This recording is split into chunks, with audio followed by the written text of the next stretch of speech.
Class 12 electrical capacitance की second class में आज अपन बात करने वाले हैं कैपेसिटर के बारे में। तो लास्ट क्लास में अपन ने देखा था कि जो कैपेसिटेंस है उसका फॉर्मूला होता है सी इक्वल टू होता है आपके पास में क्यू अपॉन वी। इसको क्या लिख सकते हैं अपन, चार्ज अपॉन पोटेंशियल। आज की क्लास में अपना मेन मोटिव रहेगा कि अपन कैसे भी करके कैपेसिटेंस को बढ़ाएं। ठीक है ना, अपन चाहते हैं कि सी की वैल्यू क्या हो, इंक्रीज हो। ठीक है, और एक सी का फॉर्मूला पढ़ा था अपन ने, C equal to 4 pi epsilon not into R. तो 4 पाई एप्सिलॉन नॉट तो आपके पास में कांस्टेंट है, तो यहाँ से सी डायरेक्टली प्रोपोर्शनल किसके, आर के, और यहाँ पे चार्ज और पोटेंशियल पे डिपेंड कर। तो अगर आपको कोई ऑब्जेक्ट को चार्ज देना है तो उसकी क्वांटिटी फिक्स होती है कि आप उसको उससे ज्यादा चार्ज नहीं दे सकते। ठीक है ना, तो यहाँ पे आप क्या कम कर सकते हो, पोटेंशियल। सेकंड, आप रेडियस या उसका साइज भी क्या कर सकते हो, चेंज कर सकते हो। अगर आपको कैपेसिटेंस बढ़ाना है तो आपको साइज भी क्या करना पड़ेगा, इंक्रीज करना पड़ेगा। ठीक है, पर ये कोई प्रैक्टिकल सॉल्यूशन नहीं है कि आप कैपेसिटेंस बढ़ाने के लिए साइज इंक्रीज कर रहे हो, ये कोई प्रैक्टिकल सॉल्यूशन नहीं है। प्रैक्टिकल सॉल्यूशन है कि आप कैसे भी करके पोटेंशियल को क्या कर दो, कम कर दो। चार्ज क्या रहेगा उसके ऊपर, कांस्टेंट रहेगा। ठीक है ना, और साइज में भी आपको चेंज नहीं करना है। ठीक है, तो अपनी क्लास का मोटिव यही है कि अपन कैसे भी करके कैपेसिटेंस इंक्रीज करें बाय डिक्रीजिंग पोटेंशियल। ठीक है, यहां तक कोई दिक्कत है? इस वाले फॉर्मूला से कैपेसिटेंस को चेंज किया जा सकता है, इंक्रीज किया जा सकता है, लेकिन दिक्कत क्या है कि यहाँ पे साइज चेंज करना पड़ेगा और वो एक प्रैक्टिकल सॉल्यूशन नहीं है। ठीक है ना, तो अपन बात करेंगे कि पोटेंशियल इंक्रीज करें, सॉरी पोटेंशियल को डिक्रीज करें और कैपेसिटेंस को क्या करें, इंक्रीज करें। तो कैपेसिटर एक डिवाइस होती है जो कैपेसिटेंस, कोई भी कंडक्टर की कैपेसिटेंस को इंक्रीज करती है by decreasing it's potential and keeping charge and size constant. ठीक है ना, तो लिख लेता हूं मैं definition. Capacitor is a device, capacitor is a device which changes capacitance of a conductor, capacitance of a conductor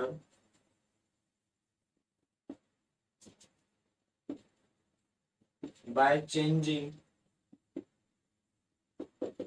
its potential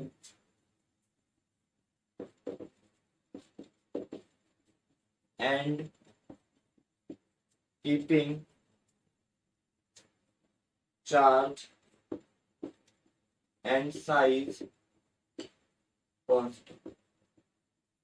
अब conductor के ऊपर जो चार्ज है उसकी वैल्यू को कांस्टेंट रखेंगे, उसके साइज को कांस्टेंट रखेंगे, और क्या चेंज करेंगे, उसका पोटेंशियल चेंज करेंगे। पोटेंशियल को डिक्रीज करेंगे तो कैपेसिटेंस की वैल्यू क्या हो जाएगी, इंक्रीज हो जाएगी। अगर आप उसको पोटेंशियल की वैल्यू को इंक्रीज करोगे तो कैपेसिटेंस की वैल्यू क्या हो जाएगी, कम हो जाएगी। कैपेसिटर का जो सिंबल होता है, इसका जो सिंबल होता है ऐसा होता है।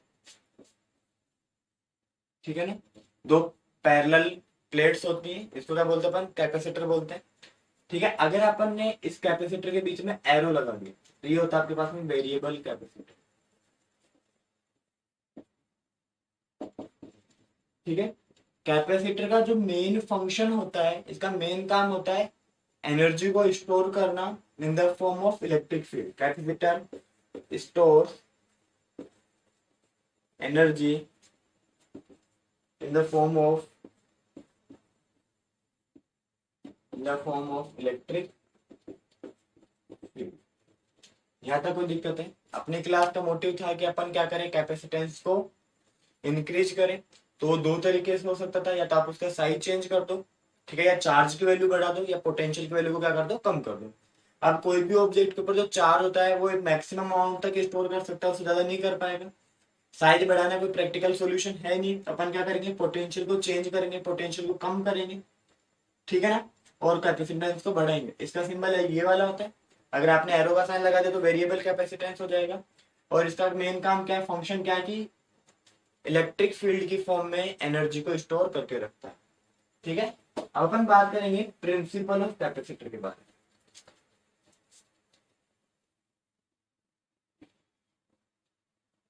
प्रिंसिपल ऑफ कैपेसिटर समझने की कोशिश करना, बहुत इजी टॉपिक है। ठीक है, मान के चलो आपके पास में एक प्लेट ए है, एक प्लेट है जिसका नाम दिया मैंने ए, और ये प्लेट पॉजिटिवली चार्ज, तो इसके दोनों साइड कैसा चार्ज होगा, पॉजिटिव चार्ज होगा।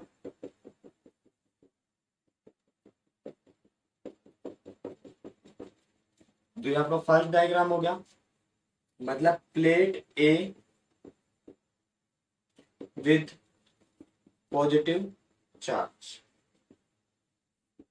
ठीक है, अगर मैं इसके पास में दूसरी प्लेट लेके आऊं, बी प्लेट लेके आऊं जो इसके आइडेंटिकल हो, मतलब जो उसका जो उसकी ज्योमेट्री है या जो उसके डायमीटर है, जो लेंथ वगैरह है, वो सारे के सारे इसके क्या हो, आइडेंटिकल हो, तब क्या होगा। मान के चलो ये प्लेट तो ए थी, इसके बगल में अपन एक दूसरी प्लेट लेके आए बी। ठीक है ना, तो ये प्लेट हो गई बी। ये तो फर्स्ट केस हो गया। सेकेंड केस में क्या है,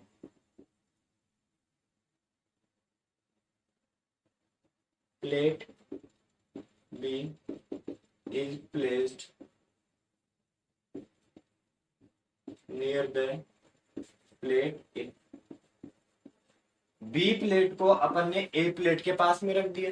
ठीक है ना, ए प्लेट कैसी है, पॉजिटिवली चार्ज है, तो इस पे तो कैसा चार्ज है आपके पास में, प्लस का चार्ज है। अब हमको पता है कि अपोजिट चार्ज एक दूसरे को अट्रैक्ट करते हैं, है ना। तो प्लेट बी के इस वाले साइड पे कैसा चार्ज आ जाएगा, माइनस का, है ना। इधर माइनस का चार्ज इंड्यूस हो गया, तो इधर कौन सा चार्ज आ जाएगा, पॉजिटिव चार्ज आ जाएगा।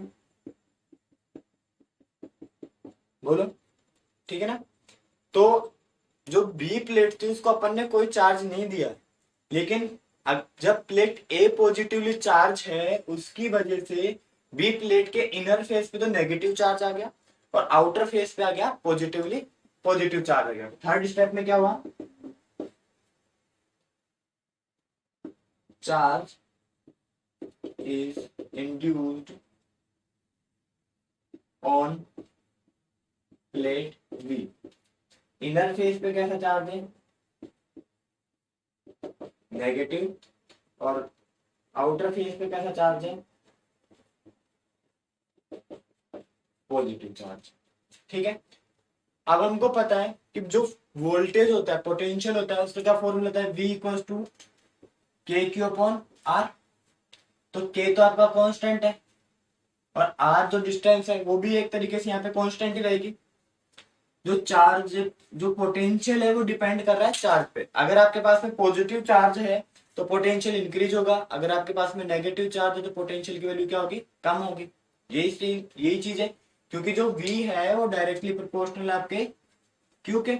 अगर नेगेटिव चार्ज है तो पोटेंशियल को क्या करेगा, कम करेगा, अगर पॉजिटिव चार्ज है तो पोटेंशियल को बढ़ाने की कोशिश करेगा। मतलब जो इनर फेस है वो तो पोटेंशियल को कम करना चाहेगा, ए के पोटेंशियल को, और जो पॉजिटिव चार्ज है आउटर फेस पे वो पोटेंशियल को क्या करना चाहेगा, इंक्रीज करना चाहेगा। तो फोर्थ स्टेप में क्या हो जाएगा, negative charge try to reduce potential of plate A while positive charge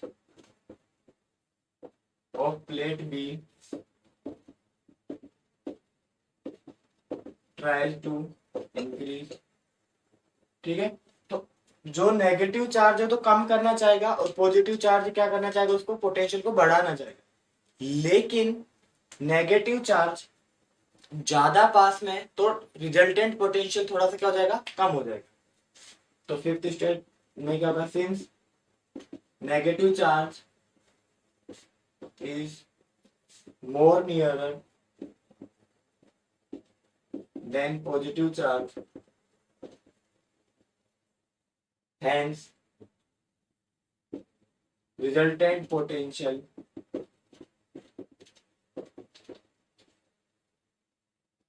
of plate A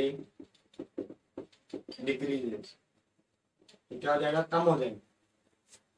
देखो, नेगेटिव चार्ज कम करना चाह रहा है, पॉजिटिव चार्ज उसको बढ़ाना चाह रहा है। ठीक है ना, रिजल्टेंट पोटेंशियल कम तो हुआ है, लेकिन अगर मैं पूरे के पूरे पॉजिटिव चार्ज को ही हटा दूं तो पोटेंशियल और कम हो जाएगा। तो मैं क्या करूंगा, जो ये वाली साइड इसको क्या कर दूंगा, ग्राउंडेड कर दूंगा। जैसे मैं ग्राउंड करूंगा तो सारा का सारा पॉजिटिव चार्ज कहाँ चला जाएगा, अर्थ के अंदर चला जाएगा। अब इस प्लेट पे सिर्फ और सिर्फ कैसा चार्ज बचेगा, नेगेटिव चार्ज बचेगा। और नेगेटिव चार्ज बचेगा तो ए प्लेट का पोटेंशियल क्या हो जाएगा, कम हो जाएगा। जैसे प्लेट ए का पोटेंशियल कम होगा वैसे कैपेसिटेंस की वैल्यू क्या हो जाएगी, इंक्रीज हो जाएगी। यही अपना क्या है, principle of capacitor.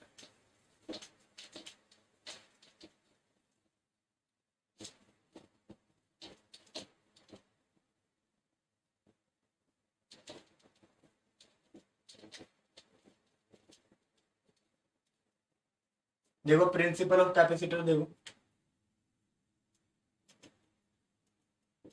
Principle of capacitor, ठीक है ना। तो सबसे पहले अपन ने क्या लिया था, एक पॉजिटिवली चार्ज प्लेट ली थी। तो positively charge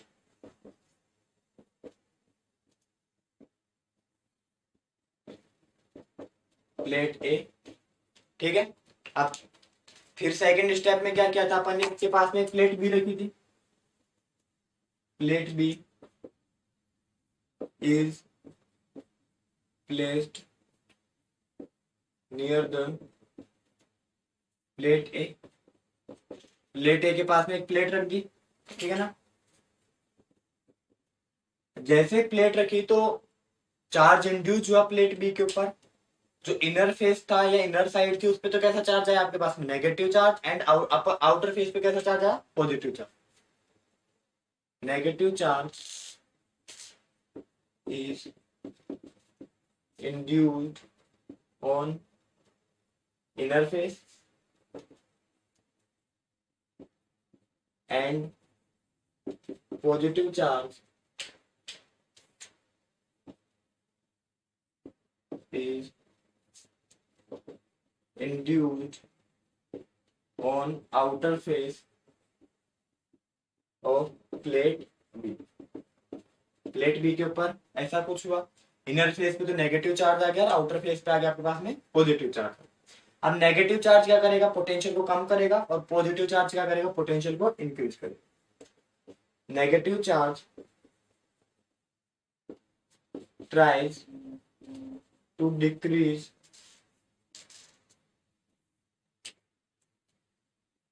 potential of plate A while positive charge tries to increase। तो नेगेटिव चार्ज तो उसको कम करना चाह रहे हैं, लेकिन पॉजिटिव चार्ज क्या करना चाह रहे हैं, उसको बढ़ाना चाह रहे हैं। बट जो नेगेटिव फेस है वो क्या है, ज्यादा पास में, ठीक है ना। Since next step, since negative face is more nearer than positive phase, hence resultant potential on plate A decreasing। ठीक है, ऐसा ही होगा क्योंकि नेगेटिव वाला फेस जो है, नेगेटिव चार्ज वाला जो फेस वो ज्यादा पास में है पॉजिटिव वाले फेस के कंपैरिजन में, तो प्लेट ए का पोटेंशियल क्या हो जाएगा, कम हो जाएगा। अगर अब मैं क्या करूं कि जो पॉजिटिव साइड है प्लेट बी के उसको मैं क्या कर दूं, ग्राउंडेड कर दूं, अर्थ से कनेक्ट कर दूं। If positive face of plate B is grounded, then there will be only negative charge on plate B and potential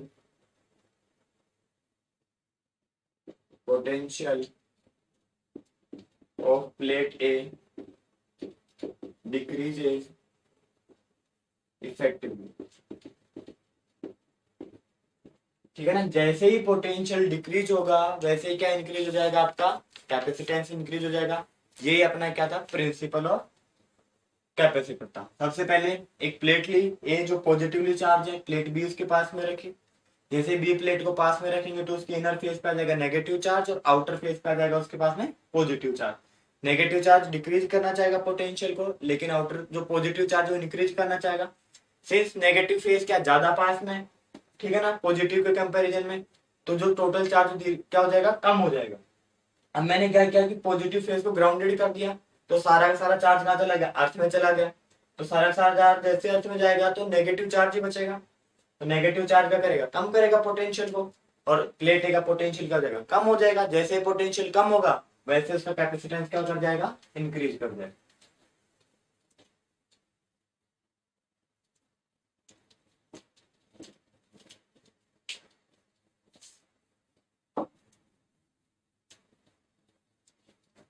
अब अपन बात करेंगे इंपॉर्टेंट डेरिवेशन के बारे में, वो है पैरेलल प्लेट कैपेसिटर।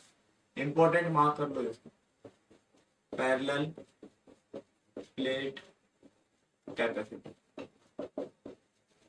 ठीक है, जैसे कि नाम सजेस्ट कर रहा है कि दो आपके पास में पैरेलल प्लेट्स होंगी और उनके कैपेसिटेंस को अपने क्या करना है, कैलकुलेट करना है। तो मान के चलो दो प्लेट्स हैं, ये तो प्लेट ए है और ये प्लेट है आपके पास में बी। ठीक है ना, ये प्लेट ए और ये प्लेट है आपके पास में बी। ये तो ए हो गई, ठीक है, ये तो प्लेट ए हो गई आपके पास में, प्लेट ए, और ये हो गई प्लेट बी। ठीक है, अपन ने चार्ज करने के लिए इसको एक बैटरी से कनेक्ट करना पड़ेगा। मान के चलते हैं कि जो प्लेट ए है वो तो बैटरी के पॉजिटिव से कनेक्टेड है और प्लेट बी बैटरी के नेगेटिव से कनेक्टेड है। तो जैसे प्लेट ए बैटरी के पॉजिटिव से कनेक्टेड, तो इसके ऊपर तो पॉजिटिव चार्ज आ जाएगा और इसके ऊपर आ जाएगा माइनस का चार्ज आ जाएगा। ठीक है ना, दोनों प्लेट का जो एरिया ऑफ क्रॉस सेक्शन है वो है ए क्या आपके पास में एरिया ऑफ क्रॉस सेक्शन है। ठीक है, दोनों प्लेट्स के बीच की जो डिस्टेंस है वो है डी। दोनों प्लेट्स के बीच की डिस्टेंस क्या है, डी। ठीक, तो ए है आपके पास में area of cross section of plates, और डी क्या है, डिस्टेंस बिटवीन प्लेट्स।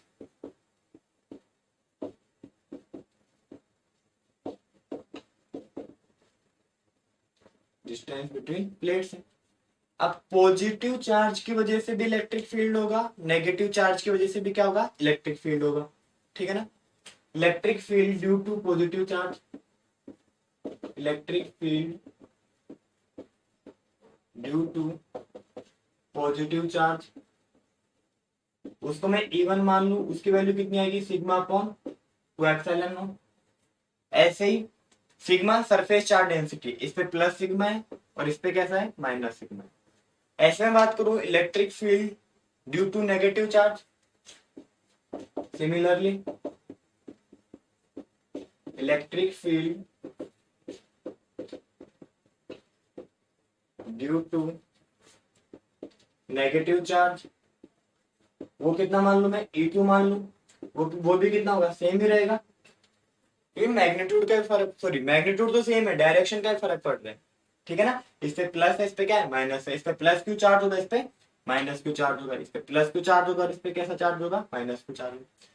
दोनों इलेक्ट्रिक फील्ड की डायरेक्शन क्या है, सेम, बाहर की तरफ से, है ना। Since electric field due to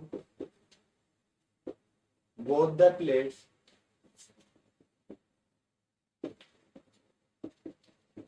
is in same direction, hence resultant electric field, दोनों के इलेक्ट्रिक फील्ड की डायरेक्शन क्या है, सेम है। तो आपको क्या निकालना है, रिजल्टेंट इलेक्ट्रिक फील्ड निकालना है, वो ऐड अप करने पे मिलेगा आपको। ठीक है,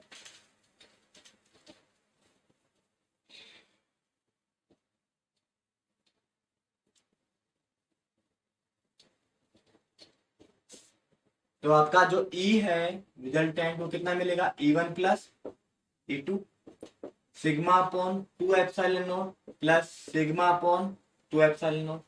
ऐड करेंगे तो कितना मिलेगा, 2 सिग्मा अपॉन 2 एप्सिलॉन नॉट, 2 से 2 cancel out, sigma upon epsilon not. एक इसकी वैल्यू मिल गई आपको इलेक्ट्रिक फील्ड की वैल्यू।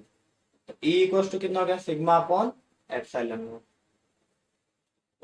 ठीक है, सिंस हमको पता है जो वोल्टेज होता है पोटेंशियल होता है, पोटेंशियल इक्वल टू कितना होता है, electric field into distance. Potential किसके बराबर होता है, इलेक्ट्रिक फील्ड इनटू डिस्टेंस के बराबर होता है। मतलब V इक्वल टू कितना हो गया, E इंटू डी के बराबर। तो V इक्वल टू कितना हो जाएगा आपके पास में, E की वैल्यू कितनी, sigma upon epsilon not into D. ये किसकी वैल्यू मिल गई आपको, V की वैल्यू मिल गई। एंड वी नो दैट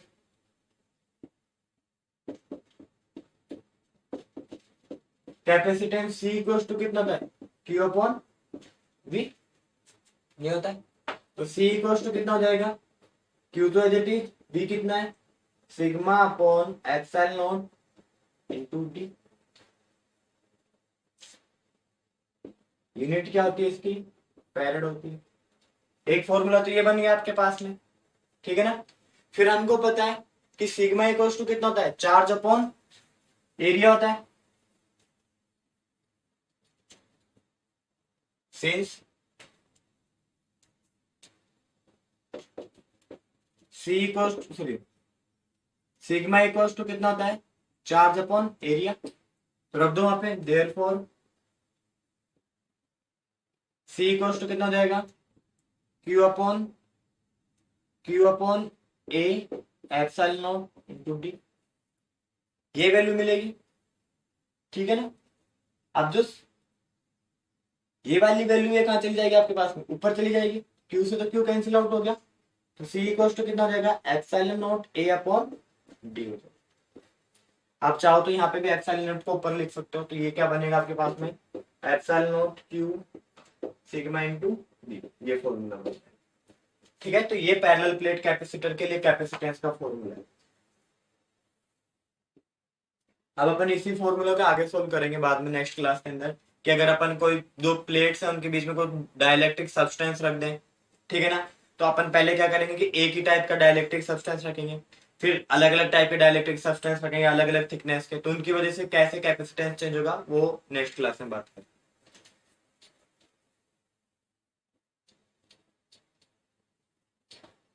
अब इसके न्यूमेरिकल्स देखो। क्वेश्चन नंबर फर्स्ट बोल रहा है कि कैपेसिटर है जिसका कैपेसिटेंस दिया आपको 20 माइक्रोफेरेड, ठीक है ना। और उसका जो चार्ज, जो उसका जो पोटेंशियल है वो दिया आपको 10 kilo volt. Question number first, C की वैल्यू कितनी है आपके पास में, 20 माइक्रोफेरेड। तो 20 इंटू 10 की पावर -6 F हो गया। और V कितना आपके पास में 10 किलो वोल्ट है, तो 10 इंटू 10 की पावर 3 क्या हो गया, वोल्ट हो गया। आपसे पूछा कि चार्ज कैलकुलेट करो, ठीक है ना। Charge since C equals to कितना था, Q upon V, therefore Q equals to कितना हो जाएगा, C इंटू V हो जाएगा। C की वैल्यू रखो, C की वैल्यू कितनी है आपके पास में, 20 इंटू 10 की पावर -6 इंटू 10 इंटू 10 की पावर 3, वोल्टेज रख दिया। सोल्व करो इसको, 5 तो 10 की पावर कितना हो जाएगा, 5 हो जाएगा। यहाँ पे -6 है तो इसको क्या लिख सकते हैं अपन, 0.2 कूलम। अपने पास में चार्ज की वैल्यू आ गई। सेकंड क्वेश्चन अच्छा है, बोल रहे हैं कि आपके पास में एक पैरेलल प्लेट कैपेसिटर है, ठीक है ना, जिसका एरिया क्रॉस सेक्शन ए है और उसकी जो डिस्टेंस है वो क्या है, डी। फर्स्ट केस में तो ये। सेकंड केस में क्या करा कि एरिया क्रॉस सेक्शन को तो डबल कर दिया और डिस्टेंस को क्या कर दिया, हाफ कर दिया, ठीक है ना। तो कैपेसिटेंस पे क्या फर्क पड़ेगा, capacitance when area is A and distance is D, वो भी अपन ने निकाला था। सी इक्वल टू कितना होता है आपके पास में, epsilon naught A upon D है, यही होता है। नेक्स्ट केस में क्या किया, एरिया को तो डबल कर दिया, area get double and distance becomes half. तो नेक्स्ट केस में क्या हो गया, एरिया तो हो गया डबल, डबल हो गया मतलब 2a के इक्वल हो गया, डिस्टेंस क्या हो गई आपके पास में, हाफ हो गई, मतलब d/2 हो गया। तो कैपेसिटेंस पे क्या फर्क पड़ेगा, तो new capacitance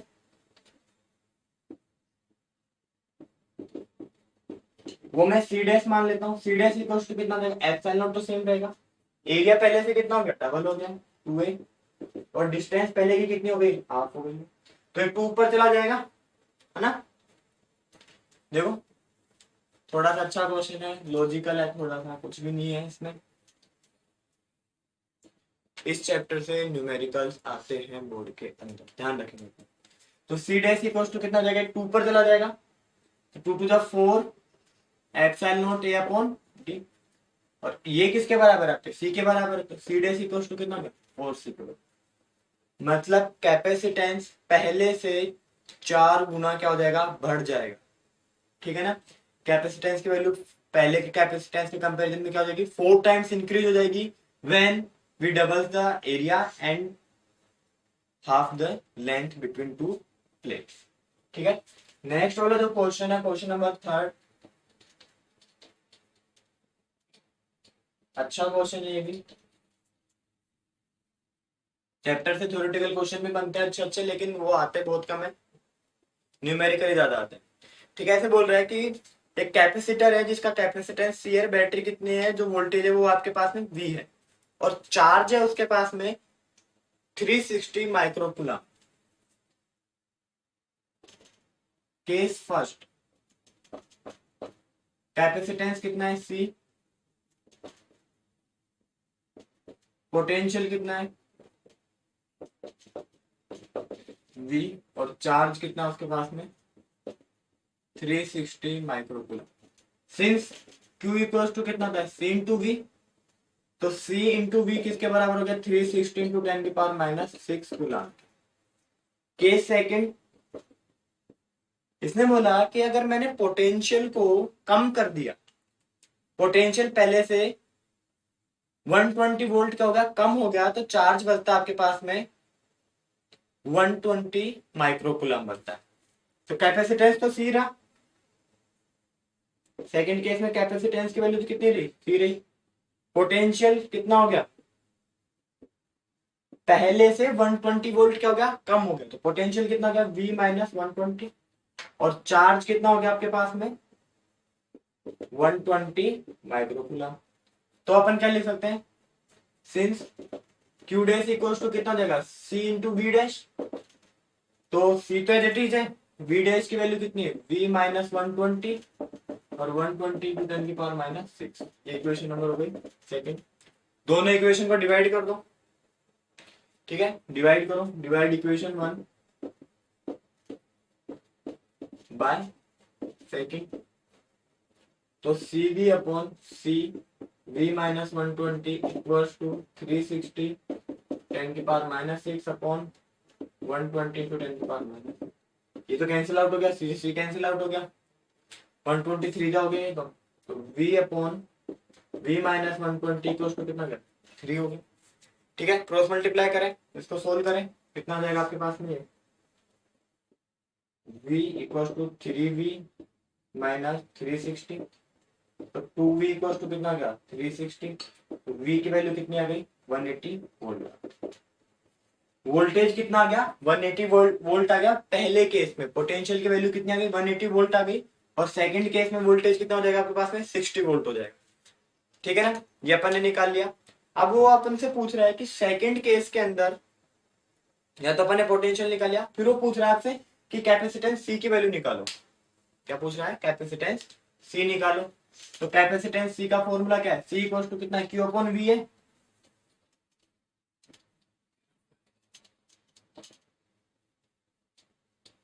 C equal to कितना होता है आपके पास में, क्यू अपॉन वी होता है, सिंस सी इक्वल टू कितना था, क्यू अपॉन वी, क्यू की वैल्यू कितनी थी आपके पास में 360 इंटू 10⁻⁻6, V कितना निकला आपके पास में 180, कैंसिल आउट। 2 इंटू 10⁻⁻6 फेरेड, या क्या लिख सकता हूँ इसको मैं 2 माइक्रोफेरेड। ये कैपेसिटेंस आया पहले वाले केस में। फिर थर्ड केस में बोल रहा है कि चार्ज फाइंड आउट करो जब पोटेंशियल 120 वोल्ट से इंक्रीज हो गया। पहले से कितना इंक्रीज हो गया 120 वोल्ट। केस थर्ड, पोटेंशियल कितना हो गया आपके पास में V प्लस 120 वोल्ट। V की वैल्यू कितनी निकली थी 180, 180 प्लस 120 बोले तो 300 वोल्ट हो गया। C अपन निकाल चुके हैं 2 माइक्रोफेरेड है, सेम ही रहेगा चार्ज तो, सॉरी कैपेसिटेंस तो। चार्ज इक्वल टू कितना होता है, चार्ज Q इक्वल टू तो होता है CV। C की वैल्यू कितनी है आपके पास में 2 इंटू 10⁻⁻6। वोल्टेज कितना है 300 इंटू 10, 300 ही है। ठीक है, सोल्व करेंगे तो कितना मिलेगा आपको 600 माइक्रो कूलम। ये आपको क्या मिल गया, चार्ज मिल गया। ठीक है, क्वेश्चन में कुछ ज्यादा था नहीं करने का, फॉर्मूला बेस्ड क्वेश्चन था बस। पहले वाले केस में वोल्टेज V रखा, सेकंड वाले केस में वोल्टेज को 120 वोल्ट से कम कर दिया, थर्ड वाले केस में वोल्टेज को 120 वोल्ट से इंक्रीज कर दिया। कैपेसिटेंस तीनों केस में क्या रहेंगे, चेंज रहेंगे, सॉरी सेम रहेंगे, पोटेंशियल चेंज हुआ। तो V की वैल्यू निकाली अपन ने 180 वोल्ट, C की वैल्यू निकाली अपन ने 2 माइक्रोफेरेड, और इसके बेसिस पे अपन ने सोल्व किया थर्ड वाला केस जब वो आपसे चार्ज पूछ रहा था, जो आया आपके पास में 600 माइक्रो कूलम। लास्ट क्वेश्चन कि एक कैपेसिटर का कैपेसिटेंस निकालना है जो सर्कुलर है, जिसकी रेडियस है आपके पास में 5 सेंटीमीटर। क्वेश्चन, रेडियस कितनी है आपके पास में 5 सेंटीमीटर। आर कितना हो गया 5 इंटू 10⁻⁻2 मीटर होगा। ठीक है, और डिस्टेंस क्या है प्लेट्स के बीच में 1 mm, 1 mm। तो D इक्वल टू कितना, 1 इंटू 10⁻⁻3 मीटर हो गया। कैपेसिटेंस निकालना है, सिंस हमको पता है C इक्वल टू कितना था epsilon naught A upon D। ठीक है, तो सर्कुलर प्लेट है तो एरिया कितना हो जाएगा पाई आर स्क्वायर के बराबर हो जाएगा। तो C इक्वल टू कितना हो गया epsilon naught pi r square upon D हो गया। और इसको अगर अपन ने सोल्व किया तो आपको क्या क्या आ जाएगा, आंसर आ जाएगा। देखो C as it is, epsilon naught की वैल्यू कितनी होती है आपके पास में 8.85 इंटू 10⁻⁻12। पाई की वैल्यू कितनी होती है 3.14, और इसका स्क्वायर करेंगे तो कितना मिलेगा 25 इंटू 10⁻⁻4 अपॉन डिस्टेंस का है, डिस्टेंस एज इट इज रखना 1 इंटू 10⁻⁻3। -3 से तो -4 कैंसिल आउट, तो यहाँ पे 2.5 आ जाएगा। C कितना हो गया आपके पास में, देखो -3 ऊपर जाके +3 हो जाएगा ना, है ना। देखो कितना हो गया आपके पास में 8.85 इंटू 3.14 इंटू 2.5 इंटू 10⁻⁻12। जब मैं इस पूरी वैल्यूज को सोल्व करूंगा तो मेरे को मल्टीप्लाई करने में मिलेगा 69.5, 69.5 इंटू 10⁻12 फेरेड, और 10⁻12 को बोलते हैं पिको। C इक्वल्स टू कितना हो गया 69.5 इंटू 10⁻12 पिको फेरेड। ये क्या हो गया आपका न्यूमेरिकल सॉल्वर। ठीक है ना, देखो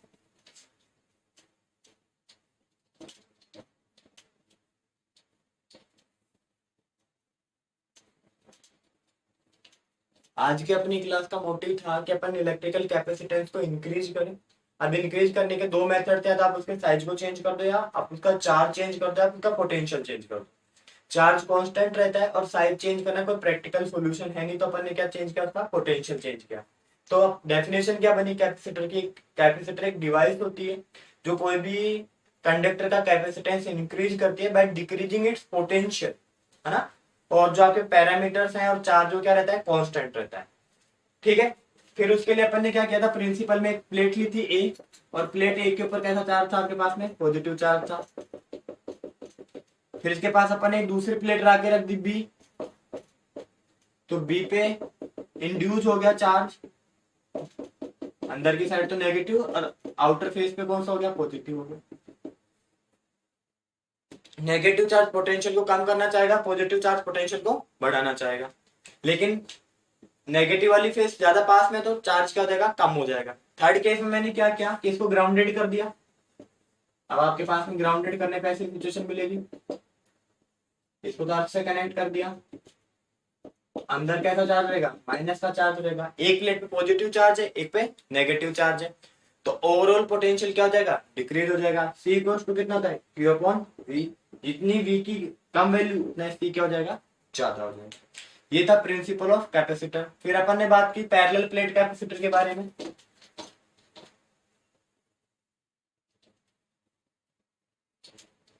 ठीक है, फिर अपन ने बात की पैरेलल प्लेट कैपेसिटर के बारे में, जिसमें दो प्लेट्स होती हैं, आइडेंटिकल प्लेट्स लिए अपन ने, इनका एरिया लिया अपन ने ए, और डिस्टेंस कितनी ली इनके बीच की, डी। बैटरी के पॉजिटिव टर्मिनल से ऊपर वाली प्लेट को कनेक्ट किया तो इसमें पॉजिटिव चार्ज आ गया, और सेकंड वाली प्लेट में नेगेटिव चार्ज, तो इसमें plus Q charge plus sigma charge density, minus Q charge minus sigma charge.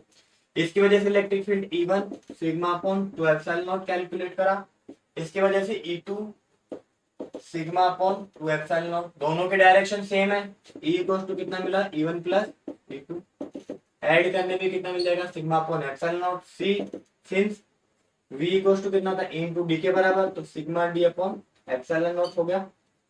And हमको पता है C इक्वल्स टू कितना था, Q अपॉन V होता है, वैल्यूज रख दी और अपन को फॉर्मूला मिला C equals to epsilon naught A upon. फिर अपन ने चार न्यूमेरिकल सोल्व किए छोटे छोटे। नेक्स्ट क्लास में बात करेंगे अपन पैरेलल प्लेट कैपेसिटर के बारे में, जब उन दोनों प्लेट्स के बीच में डाइलेक्ट्रिक सब्सटेंस रखा हो।